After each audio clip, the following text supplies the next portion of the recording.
నమస్తే, welcome to Bhavat media. ముందుగా headlines.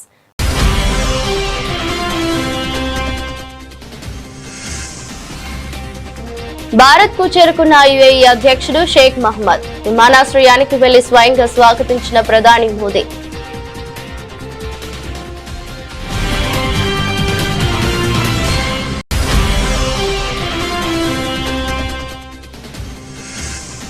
Sabarimala బంగారం చోరీ కేసులో దర్యాప్తు ముమ్మరం.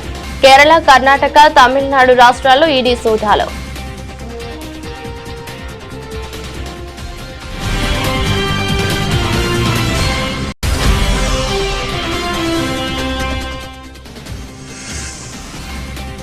ఉగ్రవాదంపై చర్యలు తీసుకోవాలి, కానీ ఆజ్యం పోయకూడదు. పోలాండ్ ఉప ప్రధానికి జయశంకర్ చురక.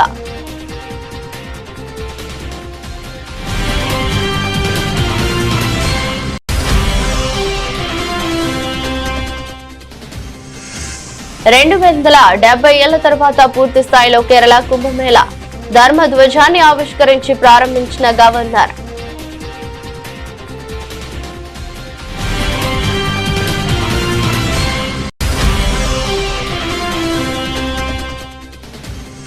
స్విట్జర్లాండ్ లో భారత రాయబారి మృదుల్ కుమార్ తో సీఎం చంద్రబాబు బృందం భేటీ.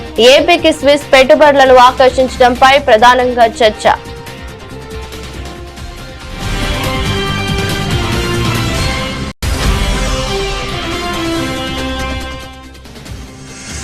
జ్యూరిక్ లో సీఎం రేవంత్ కు ఘన స్వాగతం. దావోస్ సదస్సులో మొదటి రోజు వివిధ రంగాలకు చెందిన కంపెనీల పారిశ్రామికవేత్తలతో భేటీ.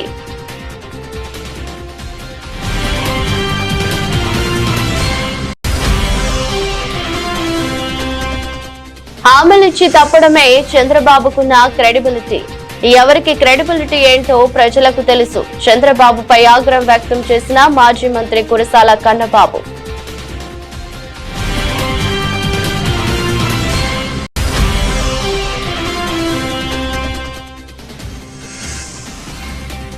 ఘనంగా జరిగిన పసుపు బోర్డు మొదటి సంవత్సర వేడుకలు. ముఖ్య అతిథిగా హాజరైన నిజామాబాద్ ఎంపీ ధర్మపురి అరవింద్.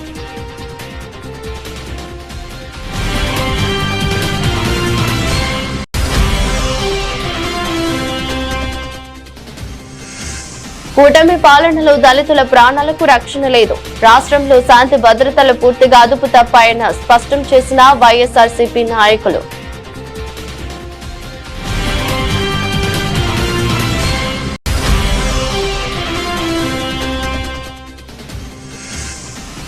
సిట్ విచారణకు హాజరైన మాజీ మంత్రి హరీష్ రావు. రేవంత్ రెడ్డి తాటాకు చప్పుళ్లకు భయపడను అంటూ ఘాటు వ్యాఖ్యలు.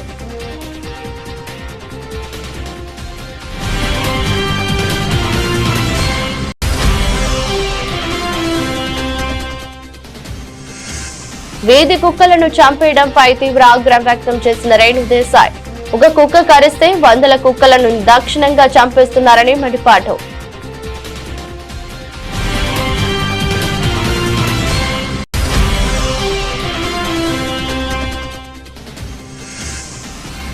బాక్స్ ఆఫీస్ వద్ద నవీన్ పోలిశెట్టి హవా. 100 కోట్ల క్లబ్ లో అనగనగా ఒక రాజు.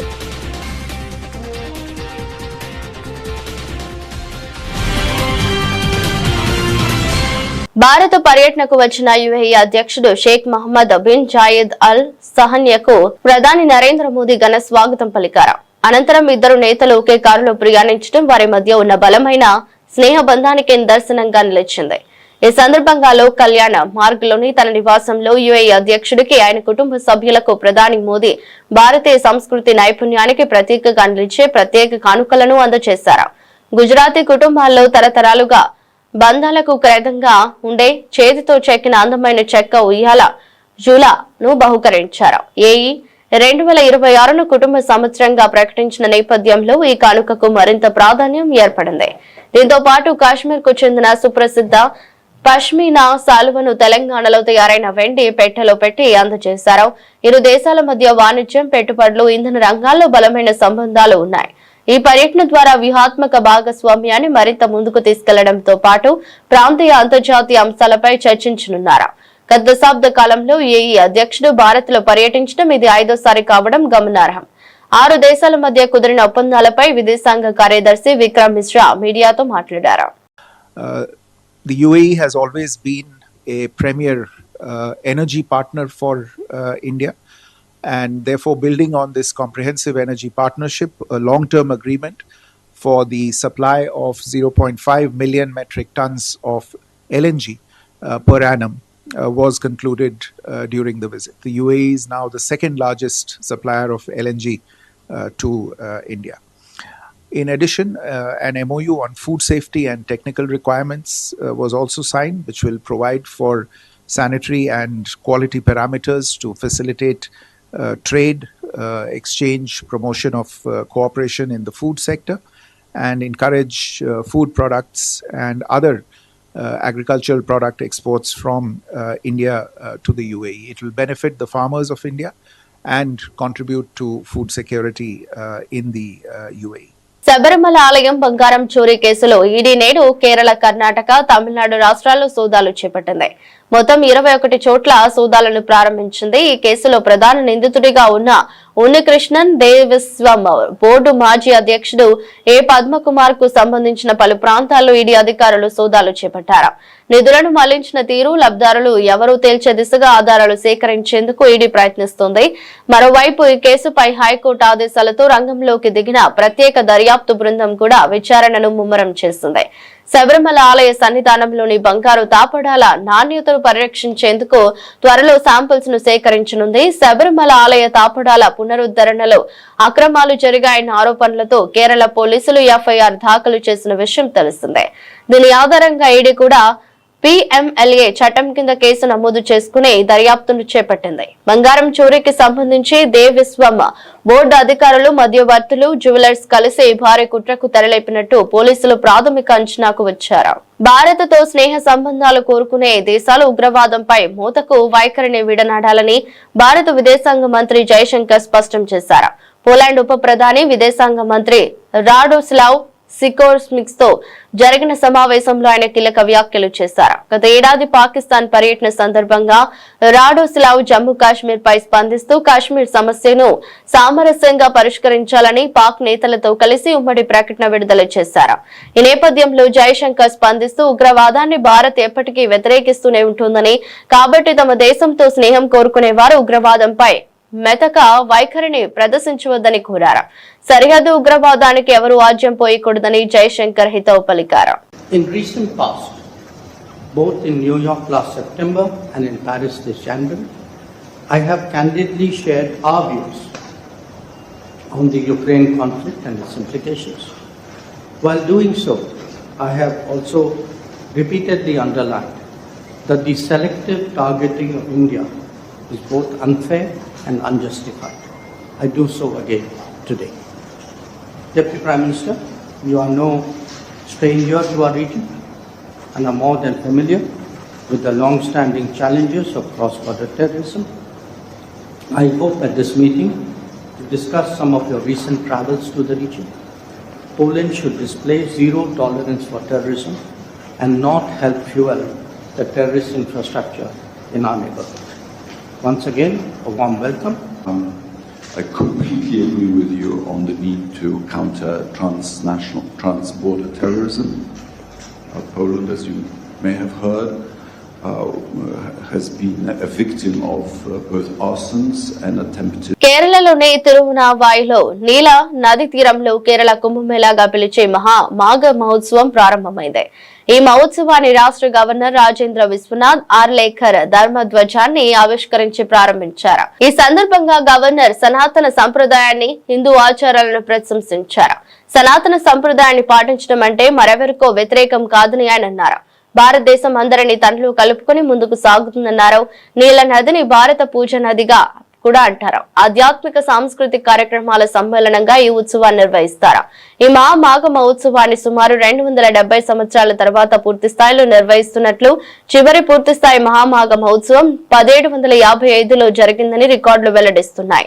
నేడు ప్రారంభమైన ఈ మాఘ మహోత్సవం ఫిబ్రవరి 3 వరకు 15 రోజుల పాటు కొనసాగుతోంది. కేరళ, తమిళనాడుతో పాటు దేశవ్యాప్తంగా వివిధ ప్రాంతాల నుంచి వేలాది మంది భక్తులు తరలివచ్చి పుణ్య స్నానం ఆచరిస్తారు. ఆంధ్రప్రదేశ్ కు పెట్టుబడులను ఆకర్షించే లక్ష్యంతో సీఎం చంద్రబాబు బృందం స్విట్జర్లాండ్ కు తరలి వెళ్లింది. ఈ క్రమంలో వారు స్విట్జర్లాండ్ లో భారత రాయబారి మృతుల్ కుమార్ తో జ్యూరిచ్ లో సమావేశమయ్యారు. ఏపీ స్విట్జర్లాండ్ మధ్య వాణిజ్య సంబంధాలను మరింత బలోపేతం చేయడం, రాష్ట్రంలో పెట్టుబడులు పెట్టేందుకు స్విస్ కంపెనీలను ప్రోత్సహించడంపై ఈ భేటీలో ఫలవంతమైన చర్చలు జరిపినట్లు లోకేష్ తెలిపారు. అలాగే ప్రపంచ వ్యాప్తంగా స్థిరపడిన తెలుగు ప్రజలు ఉద్యోగాలు చేసే స్థాయి నుంచి ఉద్యోగాలు కల్పించే స్థాయికి ఎదగాలని, అప్పుడే తెలుగు జాతి సంపూర్ణంగా అభివృద్ధి చెందినట్లు తాను భావిస్తానని ముఖ్యమంత్రి చంద్రబాబు ఆకాంక్షించారు. దావోస్ పర్యటనలో భాగంగా తొలి రోజు జ్యూరిచ్ లో ఏర్పాటు చేసిన తెలుగు డయాస్పోరా కార్యక్రమంలో ఆయన పాల్గొన్నారు. 20 దేశాల నుంచి కుటుంబాలతో సహా హాజరైన ప్రవాసాంధ్రులతో ఆత్మీయంగా ముచ్చటించారు. రాష్ట్ర పునర్నిర్మాణంలో భాగస్వాములు కావాలని వారికి పిలుపునిచ్చారు. ఇప్పటికి మనం 4th లార్జెస్ట్ ఎకానమీకి వచ్చాం. మొన్నే ఇప్పుడిప్పుడే జపాన్ క్రాస్ చేశాం. తొందరలో జర్మనీని క్రాస్ చేయబోతున్నాం. 2028కి భారతదేశం 3rd లార్జెస్ట్ ఎకానమీగా ఉంటుంది. 2038కి భారతదేశం 2nd లార్జెస్ట్ ఎకానమీ అవుతుంది. 2047కి మీరు గుర్తుపెట్టుకోండి, నెంబర్ 1 ఎకానమీ కావాలనేది మనందరి ఆలోచన, ధ్యేయం. ఇండియాకు ఒక స్ట్రాంగ్ లీడర్షిప్ ఉంది, నరేంద్ర మోడీ. ఈ రోజు మీరు ఆ నాయకత్వాన్ని మనం చూసినప్పుడు right time, right leader, right place, that is Narendra Modi as prime minister of India. ఈ రోజు మీరు చూస్తే 25 ఏళ్లకు మున్పు మనం చేసిన ఆలోచన, ఈ రోజు ప్రపంచంలో ఏ దేశానికి పోయినా ఆ దేశంలో హైయెస్ట్ పర్ క్యాపిటా ఇన్కమ్ ఎవరంటే దానికి చిరునామా ఇండియన్స్. అందులో 30% తెలుగు వాళ్ళు ఉండడం నేను గర్వపడుతున్నాను. దావోస్ వేదికగా జరుగుతున్న వరల్డ్ ఎకనామిక్ ఫోరం సదస్సు 2026లో పాల్గొనేందుకు వెళ్లిన తెలంగాణ ముఖ్యమంత్రి రేవంత్ రెడ్డి బృందం స్విట్జర్లాండ్ లోని జ్యూరిచ్ నగరానికి చేరుకుంది. ఈ సందర్భంగా సీఎం ప్రతినిధి బృందానికి జ్యూరిక్ విమానాశ్రయంలో ప్రవాస తెలంగాణ వాసులు ఘన స్వాగతం పలికారు. దావోస్ సదస్సులో మొదటి రోజు వివిధ రంగాలకు చెందిన కంపెనీల పారిశ్రామికవేత్తలతో జరిగే సమావేశంలో పాల్గొన్నారు. తెలంగాణ రైజింగ్ 2047 రోడ్ మ్యాప్ ను ఈ ఆర్థిక సదస్సులో పారిశ్రామికవేత్తలకు ఈ సీఎం ప్రతినిధి బృందం వివరించనుంది. తెలంగాణ రాష్ట్ర భవిష్యత్తు, అభివృద్ధి లక్ష్యాలు, ప్రభుత్వ విధానాలు, పెట్టుబడులకున్న అనుకూలతలను వారికి వివరించడంపై సీఎం రేవంత్ ప్రతినిధి బృందం ఇప్పటికే దృష్టి సారించింది. గతేడాది డిసెంబర్లో ప్రభుత్వం ఆవిష్కరించిన తెలంగాణ రైజింగ్ 2047 విజన్ డాక్యుమెంట్ లో పొందుపరిచిన అభివృద్ధి నమూనాకు అనుగుణంగా సుస్థిర పెట్టుబడులను ఆకర్షించడమే లక్ష్యంగా రేవంత్ రెడ్డి ప్రభుత్వం దృష్టి కేంద్రీకరించింది. దావోస్ లో 4 రోజుల పాటు జరిగే ఈ సదస్సుకు సీఎం రేవంత్, రెవెన్యూ శాఖ మంత్రి పొంగులేటి శ్రీనివాసరెడ్డితో పాటు వివిధ శాఖలకు చెందిన పలువురు ఉన్నతాధికారులు హాజరయ్యారు. ఇక రాష్ట్ర పరిశ్రమల శాఖ మంత్రి డి శ్రీధర్ బాబు ఇప్పటికే దావోస్ చేరుకున్న సంగతి తెలిసిందే. క్రెడిబిలిటీ గురించి మాట్లాడే అర్హత సీఎం చంద్రబాబుకు లేదని మాజీ మంత్రి కురసాల కన్నబాబు ఆగ్రహం వ్యక్తం చేశారు. హామీలిచ్చి తప్పడమే బాబుకున్న క్రెడిబిలిటీ అని, ఎవరి క్రెడిబిలిటీ ఎంతో ప్రజలందరికీ తెలుసని తేల్చి చెప్పారు. కాకినాడలోని తన క్యాంపు కార్యాలయంలో మీడియాతో మాట్లాడుతూ వేదిక ఏదైనా వైఎస్ జగన్ ను దూషించడమే బాబు లక్ష్యమని, ఆత్మస్తుతి పరనింద బాబుకు వెన్నతో పెట్టిన విద్య అని మండిపడ్డారు. తెలుగుదేశం పార్టీని స్థాపించిన దివంగత ఎన్టీఆర్ కు వెన్నుపోటు పొడిచిన చంద్రబాబు చివరకు ఆయన వర్ధంతి సభలోనూ తన స్వోత్కర్షే చేసుకోవడంపై తీవ్రంగా ఆక్షేపించారు. అసలు హామీలు ఇచ్చి నెరవేర్చింది ఎవరు? హామీలు ఇచ్చి నెరవేర్చడానికి క్రెడిబిలిటీ అంటారా? హామీలు ఇచ్చి ఎగ్గొట్టడానికి క్రెడిబిలిటీ అంటారా? చెప్పిన మాట మీద నిలబడకపోవడాన్ని క్రెడిబిలిటీ అంటారా? చెప్పింది చెప్పినట్టుగా కరోనా లాంటి కష్టకాలంలో కూడా అమలు చేసిన నాయకుడికి క్రెడిబిలిటీ ఉందంటారా? మీరే చెప్పాలి. ప్రజల్ని ఎన్నికల ముందు ఇచ్చిన వాగ్దానాలు అమలు చేయకుండా మోసం చేసిన వాళ్ళని, క్రెడిబిలిటీ ఉన్న నాయకులని ఎవరైనా అంగీకరిస్తారా? ఇప్పుడే కాదు, 2014 ముందు ఎన్నికలు తీసుకోండి. రైతు రుణమాఫీ దగ్గర మొదలుకొని ఆనాడు చంద్రబాబు నాయుడు గారు ఇచ్చిన హామీల్లో ఎన్ని అమలైనవి. మళ్ళీ మొన్న 2024 ఎన్నికల ముందు సూపర్ 6 అని రకరకాల హామీలు, ఆడబిడ్డ నిధి, ప్రతి ఆడబిడ్డకి 18 ఏళ్లు నిండితే 1500 వేస్తానని, ఇలా రకరకాల హామీలు ఇచ్చి నిలబెట్టుకోకపోవడమే కాకుండా సూపర్ 6, సూపర్ హిట్ అని ప్రచారం చేసుకుంటున్న దాన్ని క్రెడిబిలిటీ అంటారా? దేన్ని క్రెడిబిలిటీ అంటారని నేను అడుగుతున్నా. కొన్ని ఎన్టీఆర్ గురించి ఏమన్నా చెప్తారేమో. ఎగ్జాంపుల్, ఎన్టీ రామారావు గారు విగ్రహాన్ని ఏదో పెడతా ఉన్నారు, 1750 కోట్లు ఖర్చు పెట్టి. ఈ విగ్రహం ప్రభుత్వం డబ్బుతో పెడతారా, లేదా పార్టీ డబ్బులతో పెడతారా, లేదా కుటుంబమే డబ్బులు ఖర్చు పెట్టి పెడతారా అనేది ఒక ఏమైనా క్లారిటీ ఇస్తారేమో ఈ వేదిక నుంచి అనుకున్నా. ఏకంగా 1750 కోట్ల ఖర్చుతో విజయవాడ నడిబొడ్డున పెట్టిన అంబేద్కర్ గారి విగ్రహానికన్నా ఎత్తుగా మీరు నిర్మాణం చేయాలనుకున్న విగ్రహం గురించి మీరు మాట్లాడతారేమో, ఆ నిధులు ఎలా ఖర్చు పెడతారో చెప్తారేమో అనుకున్నాం.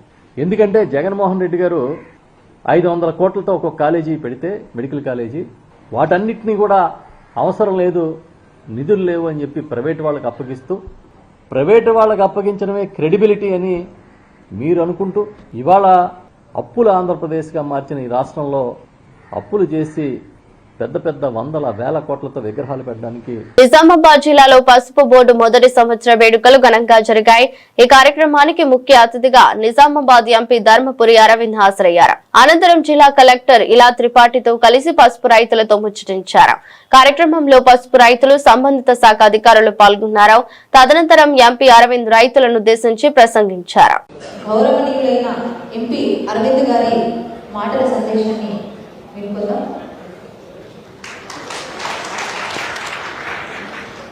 ఈ కార్యక్రమానికి విచ్చేసిన జిల్లా కలెక్టర్ గారు, నూతనంగా మన జిల్లాకు వచ్చిన శ్రీమతి ఇలా త్రిపాఠి గారికి స్వాగతం పలుకుతూ,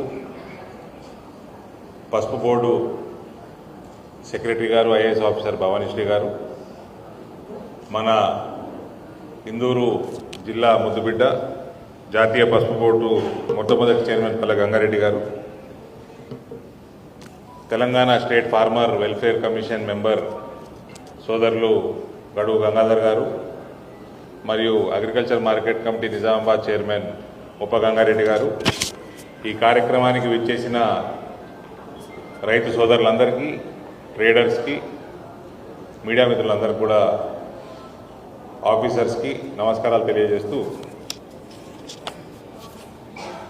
మొట్టమొదటిగా ఈ పసుపు బోర్డు యొక్క ఏర్పాటు గత సంవత్సరంలో అయిన విషయం మనకు తెలిసిందే. అంతకంటే ఒక సంవత్సరం ముందర నరేంద్ర మోడీ గారు మనందరికీ మన ప్రాంతానికి వచ్చి అనౌన్స్ చేయడం, దీని వెనకాల ఉన్న మొత్తం ప్రతి రైతు కృషి ఏదైతే ఉందో, గత 3 దశాబ్దాల నుంచి రోడ్డెక్కి పసుపు బోర్డు కోసం చేసిన ప్రతి పసుపు రైతు కృషికి నేను వాళ్ళకి అభినందనలు తెలియజేస్తాను. అందులో ఈ సందర్భంగా శ్రీ ముత్యాల మనోహర్ రెడ్డి గారి కీర్తిశేషులు, ఆయన జీవిత కాలంలో పసుపు బోర్డు సాధించినందుకు నాకు చాలా సంతోషంగా ఉంది. ఆయన దాదాపు 12 సంవత్సరాలు till we achieve a turmeric separate board for turmeric, he did not wear footwear. So that is the history of Mr. Manohar Reddy. Unfortunately, he passed away a couple of years ago. After the declaration of National Turmeric Board by Honorable PM. పోలీసుల నిర్లక్ష్య వైఖరితోనే మందా salmon హత్య జరిగిందని CM Chandrababu కుట్రతోనే పక్కా పథకం ప్రకారం salmon ని అతి దారుణంగా పట్టపగలు ఇనుప రాడ్లతో కొట్టి చంపారని వైఎస్ఆర్సీపీ నాయకులు తీవ్ర స్థాయిలో మండిపడ్డారు. పల్నాడు జిల్లా పిన్నెల్లి గ్రామంలో ఎస్సీ నాయకుడు మందా సాల్మన్ దారుణ హత్య నేపథ్యంలో వైఎస్ఆర్ కాంగ్రెస్ పార్టీ నాయకులు రాష్ట్ర డీజీపీని కలిసి వినతి పత్రం ఇవ్వడానికి ఆయన కార్యాలయానికి వెళ్లారు. రాష్ట్రంలో దిగజారిపోతున్న శాంతి భద్రతలు, ఎస్సీలపై జరుగుతున్న దాడులపై డీజీపీ కార్యాలయం వెలుపల మీడియాతో మాట్లాడారు. రాష్ట్రాన్ని దౌర్జన్యాల నుంచి, రాష్ట్రాన్ని అల్లరి మూకల నుంచి లా అండ్ ఆర్డర్ కాపాడవలసిన హెడ్ క్వార్టర్ గేటు దగ్గర ఉంచవలసి వచ్చింది, బయటాయించాల్సి వచ్చింది. బయట వేస్తే పోలీసు వచ్చి ఇక్కడ మాట్లాడానికి వీళ్ళు ఎత్తేస్తా ఉన్నారు. మామూలుతో కుస్తీ పడతారా లేకపోతే రిప్రజెంటేషన్ ఇవ్వడానికి అవకాశం ఇస్తారని అడిగాం. ఇంతే. మళ్ళీ అప్పుడు పిలిచారు లోపలికి, అసిస్టెంట్ డీజీ దగ్గరికి పిలిచారు, అక్కడ రిప్రజెంటేషన్ ఇచ్చాం, వచ్చాం. ఇది జరిగినటువంటి విషయం. ఇంత అవసరమా డీజీపీ గారికి? ఇప్పటికి సుమారుగా 10-15 సార్లు వచ్చాం మేము. ఒక్కరోజు కూడా డీజీపీ గారు మా మొహం చూడటానికి సిద్ధంగా లేడు. కానీ రెస్పాన్సిబిలిటీ లేదు. వాట్ ఈస్ దిస్ అని అడుగుతా ఉన్నా. డీజీపీ గారు ఆఫీస్ ముందు నుంచి అడుగుతా ఉన్నా. ఇదేనా లా అండ్ ఆర్డర్ కాపాడవలసినటువంటి డీజీపీ చేయాల్సిన పని? మేము ఇస్తే రిప్రజెంటేషన్ తీసుకోవడానికి కూడా నిరాకరిస్తేలాగా చివరికి దానికోసం కుస్తీ పట్టాలా మేము? ఎంత దౌర్భాగ్యంగా ఉంది వాళ్ళ లా అండ్ ఆర్డర్ పరిస్థితి. చాలామంది మిత్రులు మాట్లాడారు, ఇది పోలీసుల నిర్లక్ష్య వైఖరి వల్ల ముందుగానే అనుకున్న విధంగా హత్య గావించబడ్డాడు సాల్మాన్. దీనిలో పోలీసుల బాధ్యత కూడా ఉంది. పోలీసు ఎంక్వైరీ జరిగితే అంత అన్యాయం జరిగింది, కేసు ఎన్కౌంటర్ పెట్టారు. దీని మీద ఉన్నత విచారణ జరగాల్సిన అవసరం ఉంది. దాన్ని మేము డిమాండ్ చేస్తున్నాం. లేకపోతే న్యాయస్థానాన్ని ఆశ్రయిస్తాం. మందా సాల్మన్కి ఆదుకోవాలని ప్రభుత్వాన్ని కోరుతున్నాం. ఒక దళితుడు, ఒక మాదిక కులస్తుడు చనిపోతే ఈ రాష్ట్ర ముఖ్యమంత్రి ఎన్నికలు వచ్చినప్పుడల్లా సరే నేను పెద్ద మాదిగా అని చెప్పుకునే చంద్రబాబు నాయుడు ఇప్పుడు ఏమయ్యాడు? ఈ రాష్ట్రంలో, ఈ ప్రభుత్వంలో దళిత మంత్రులు ఈ మందా సాల్మన్ చనిపోతే ఏం చేస్తున్నారు? కనీసం మా సోదరుడు ఒక జాతి పౌరుడు చనిపోయాడని ఇంగిత జ్ఞానం కూడా లేకుండా మీ రాజకీయాలు కోసం, మీ రాజకీయ స్వలాభం కోసం ఈరోజు మీరు దగ్గరుండి దళితుల్ని చంపిస్తున్నారే, ఇదా తెలుగుదేశం ప్రభుత్వానికి న్యాయమని అడుగుతున్నాను.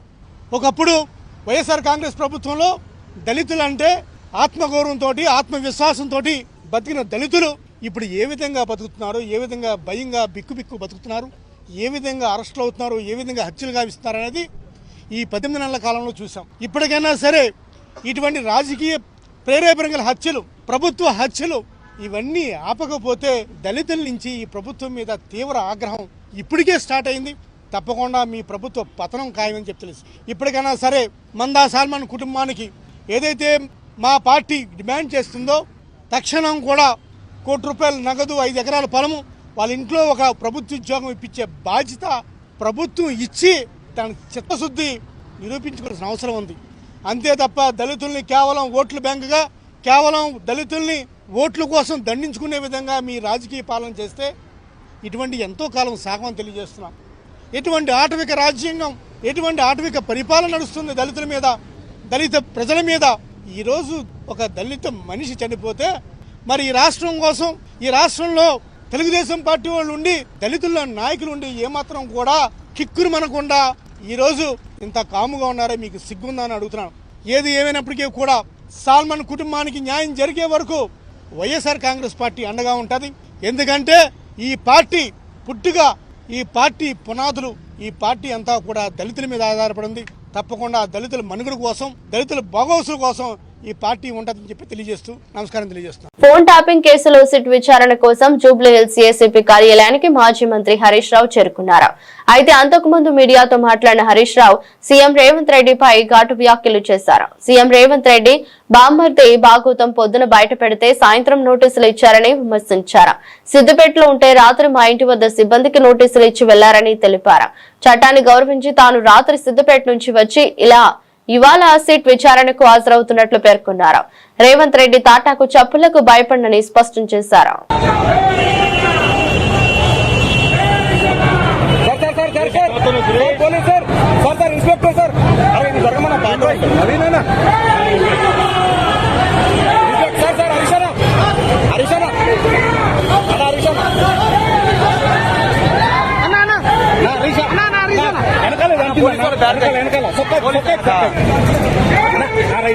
ఒక్కసారి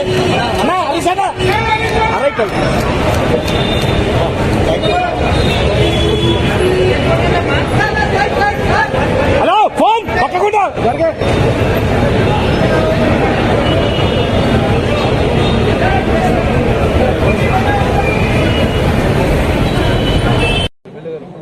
నిన్న రేవంత్ రెడ్డి బావమరిది భాగవతాన్ని పొద్దున్నే బయట పెడితే సాయంత్రానికి రేవంత్ రెడ్డి గారు నాకు నోటీస్ పంపారు.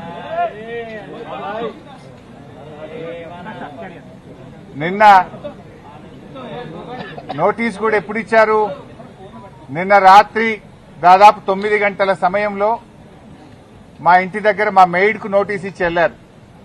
నేను ఆ సమయంలో సిద్దిపేట నియోజకవర్గంలో నా ప్రజలతో వివిధ కార్యక్రమాల్లో పాల్గొన్నాను. అయితే నిన్న రాత్రి 9ంటికి నోటీస్ ఇచ్చి ఉదయాన్నే 11 గంటలకు రమ్మన్నారు. నేను హైదరాబాద్లో లేను, అయినా కూడా రాత్రే హైదరాబాద్ చేరుకొని ఈరోజు వాళ్ళు ఇచ్చిన నోటీస్ మీద మేము హాజరు కావాలని చెప్పి నిర్ణయం తీసుకున్నాం. ఎందుకంటే మాకు చట్టాన్ని గౌరవిస్తాం, న్యాయ వ్యవస్థ మీద నమ్మకం ఉంది, తప్పకుండా వెళ్తాం. మేము ఏ తప్పు కూడా చేయలేదు, అందువల్ల భయపడము. ఈ రేవంత్ రెడ్డి తాటాకు చప్పుళ్లకు బెదిరే ప్రశ్నే ఉత్పన్నం కాదు. ఎందుకంటే ఇలా రేవంత్ రెడ్డి మాకు తెలుసు, నిన్న ఆయన బావమర్ది భాగవతాన్ని పొద్దున బయట పెడితే సాయంత్రానికి నోటీస్ పంపిండు. ఆ భాగవతం మీద కనీసం ఒక్క మంత్రి గాని ప్రభుత్వం నుంచి స్పందన కూడా లేదు. ఎందుకంటే మేము అన్ని ఆధారాలతో నిజాలు బయట పెట్టినాం కనుకనే ఆ సమాధానం లేక డైవర్షన్ టాక్టిక్స్ కోసం ఈ నోటీస్ పంపిండని అర్థమైతా ఉంది. నిన్ననే చెప్పి ఏది ఏమైనా మాకు న్యాయ వ్యవస్థ మీద నమ్మకం ఉంది, చట్టపరంగా పోరాడతాం. నీ నోటీసులకు నీ కేసులకు బీఆర్ఎస్ భయపడదు, నీ తాటాకు చెప్పులకు అసలే భయపడదు. నీకు దిమ్మ తిరిగే విధంగా ప్రజలు రేపు మున్సిపల్ ఎన్నికల్లో తీర్పిస్తారు బిడ్డ. రేవంత్ జాగ్రత్త. వీధి కుక్కలను చంపడంపై ప్రముఖ సినీ నటి రేణు దేశాయ్ తీవ్రంగా స్పందించారు. హైదరాబాద్ లోని ప్రెస్ క్లబ్ లో ప్రముఖ యాంకర్ రష్మితో కలిసి ఆమె విలేకరుల సమావేశంలో మాట్లాడారు. ఈ సందర్భంగా ఆమె మాట్లాడుతూ ఒక కుక్క కరిస్తే 100 కుక్కలను నిర్దాక్షిణ్యంగా చంపేస్తున్నారని, మరి ఒక్క మగాడు అత్యాచారానికి పాల్పడితే అందరూ మగాలు రేపిస్టులు హంతకులు అవుతారా అని ఆమె ప్రశ్నించారు. కుక్క కాటు కారణంగా మనిషి చనిపోతే స్పందించే వ్యవస్థలు రోడ్డు ప్రమాదాలు, హత్యలు, అత్యాచారాలపై ఎందుకు స్పందించడం లేదని నిలదీశారు. సమాజంలో చిన్నారులపై అత్యాచారాలు జరిగినప్పుడు ఎవరూ స్పందించడం లేదని మండిపడ్డారు.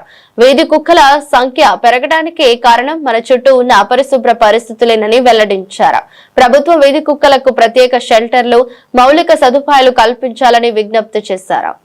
నాకు ఈ రోజు ఈ లొకాలిటీలో ఇట్లా అగ్రెసివ్ కుక్క ఉంది, నాకు మీరు కాల్ చేస్తే within few hours I will get that dog picked. ఇది నా మాట, మీకు నేను ప్రెస్ లో చెప్తున్నాను.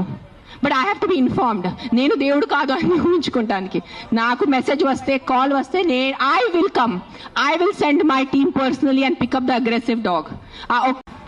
సో మనకి ఏదైనా జీవి కానీ జంతువు కానీ మనకి అనవసరంగా ఉంటే వాటిని మనం అడ్డంగా నరికేయాలి. రేపు మాకు అమ్మ నాన్న కూడా మాకు సరిగ్గా మనకి చూడకపోతే వాటిని కూడా నరికేయాలి. ఇట్ ఈస్ సోషల్ కండిషనింగ్ అండి. మనం అర్థం చేసుకోవాల్సింది ఇది ఓన్లీ కుక్క గురించి కాదు, కుక్కల గురించి ఇది సోషల్ కండిషనింగ్ అండి. మేము తల్లతోలికి అదే ఫారెన్ బ్రీడ్స్ కి బానిసలా తయారయ్యాము. 30 years or 40 years back fair and lovely creams కానీ ఫెయిర్నెస్ ప్రొడక్ట్స్ ని అప్పుడు బ్యాన్ చేసి ఉంటే ఇప్పటికీ మనకి ఓహో తల్లతనం ఆ పిచ్చి ఎక్కేది కాదు. So there are so many social conditioning అండి. ఈ రోజు ఆ జరిగిన మాస్ కిల్లింగ్ మీకు చిన్న విషయం అనిపించవచ్చు, కానీ 300-500 కుక్కల్ని లీథల్ ఇంజెక్షన్ ఇచ్చి అంత ఈజీగా చంపేయడం అనేది ఎంత సాడ్, తలదించుకునే విషయం అండి. Young hero Naveen Polishetty box office వద్ద మరోసారి తన సత్తా చాటారు. ఆయన కథానాయకుడిగా నటించిన అనగనగా ఒక రాజు చిత్రం కేవలం 5 రోజుల్లోనే 100 కోట్ల క్లబ్ లో చేరి సంచలనం సృష్టించింది. సంక్రాంతి కానుకగా విడుదలైన ఈ సినిమా కంటెంట్ ఉన్న చిత్రాలకు ప్రేక్షకులు ఎప్పుడూ బ్రహ్మరథం పడతారని మరోసారి రుజువు చేసింది.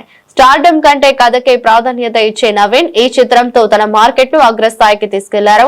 తొలి రోజు నుంచే పాజిటివ్ టాక్ తో దూసుకెళ్లిన ఈ చిత్రం వసూళ్లలోనూ అదే జోరు చూపించింది. మొదటి రోజే 22 కోట్ల గ్రాస్ సాధించి ట్రేడ్ వర్గాలను ఆశ్చర్యపరిచింది. కేవలం 3 రోజుల్లో 61.1 కోట్లు రాబట్టిన ఈ సినిమా 5 రోజులు పూర్తయ్యేసరికి 100.2 కోట్ల గ్రాస్ వసూలు చేసినట్టు నిర్మాణ సంస్థ సితారా ఎంటర్టైన్మెంట్స్ అధికారికంగా ప్రకటించింది. పెద్ద సినిమాల పోటీ మధ్యలోనూ నవీన్ సినిమా ఈ స్థాయిలో వసూలు సాధించడం విశేషం. క్లీన్ కామెడీ, కుటుంబ ప్రేక్షకులను ఆకట్టుకునే భావోద్వేగాలతో దర్శకుడు మారి ఈ చిత్రాన్ని తెరకెక్కించిన తీరుపై ప్రశంసలు వెల్లువెత్తుతున్నాయి. వార్తలు ముగించే ముందు మరోసారి హెడ్లైన్స్.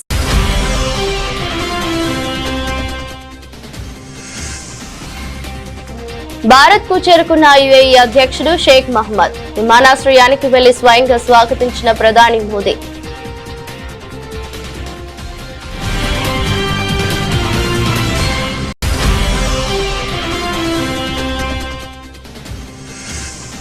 శబరిమల బంగారం చోరీ కేసులో దర్యాప్తు ముమ్మరం.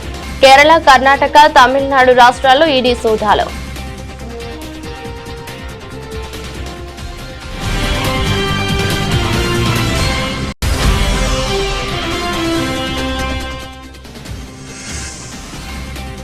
ఉగ్రవాదంపై చర్యలు తీసుకోవాలే కానీ ఆజ్యం పోయకూడదు. పోలాండ్ ఉప ప్రధానికి జయశంకర్ చురక.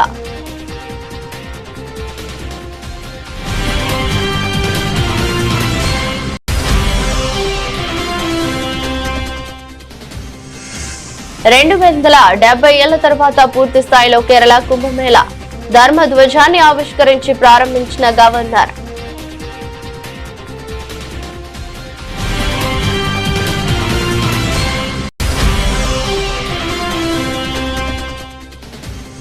స్విట్జర్లాండ్ లో భారత రాయబారి మృదుల్ కుమార్ తో సీఎం చంద్రబాబు బృందం భేటీ.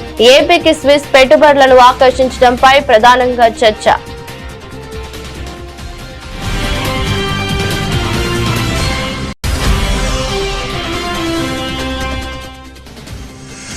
జ్యూరిక్ లో సీఎం రేవంత్ కు ఘన స్వాగతం. దావోస్ సదస్సులో మొదటి రోజు వివిధ రంగాలకు చెందిన కంపెనీల పారిశ్రామికవేత్తలతో భేటీ.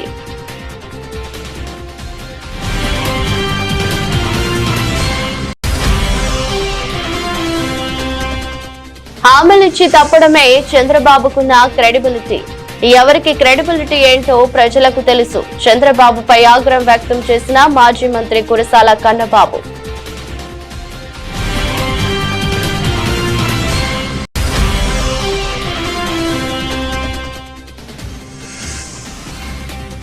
ఘనంగా జరిగిన పసుపు బోర్డు మొదటి సంవత్సర వేడుకలు. ముఖ్య అతిథిగా హాజరైన నిజామాబాద్ ఎంపీ ధర్మపురి అరవింద్.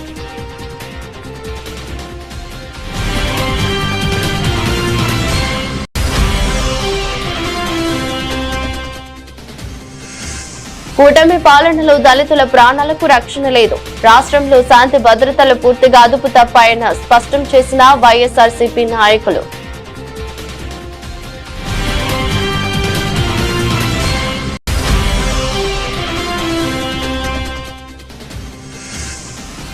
సిట్ విచారణకు హాజరైన మాజీ మంత్రి హరీష్ రావు.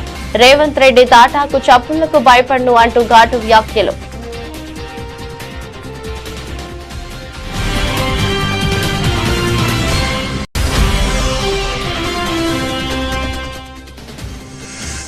వీధి కుక్కలను చంపేయడంపై తీవ్ర ఆగ్రహం వ్యక్తం చేసిన రేణు దేశాయ్. ఒక కుక్క కరిస్తే 100 కుక్కలను దక్షిణంగా చంపేస్తున్నారని మండిపాటు.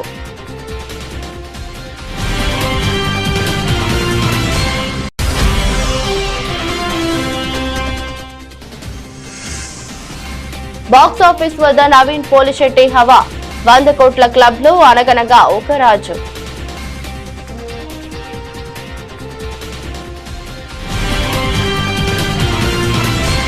ఇది రోజు బులెటిన్. మరో బులెటిన్ లో మళ్ళీ కలుద్దాం. అంతవరకు సెలవు. నమస్కారం.